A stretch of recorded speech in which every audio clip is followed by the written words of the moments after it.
El Contralor General de la República, Óscar Velázquez, ordenó la instrucción de un sumario administrativo en contra de su secretaria privada, Liz Duarte, quien ganaba un millonario monto solo en horas extras.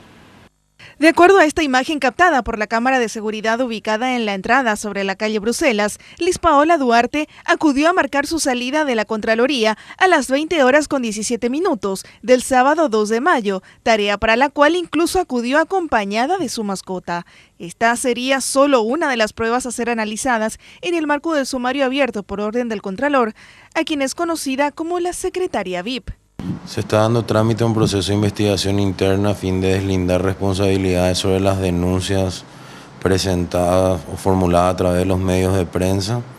y se está instruyendo procesos sumariales para poder determinar si hubo o no un incumplimiento en alguna norma. El asesor jurídico de la Contraloría asegura que más allá de las grabaciones de las cámaras de seguridad, existen otros elementos para analizar si Liz Paola Duarte realmente cumplía funciones dentro de la institución durante las horas extra que figuran en su expediente, por las cuales llegó a cobrar hasta 25 millones guaraníes por encima de su salario mensual.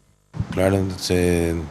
las marcaciones, los movimientos de documentos de cada día, que la estructura orgánica de la Contraloría General de la República está centralizada en el Contralor. O sea, el giro de expedientes que se recibieron, el movimiento de esos expedientes, los trámites que se realizaron y las diversas funciones que se pedían que se cumplieran. Todo eso va a ser sujeto a un análisis hecho público una vez concluido.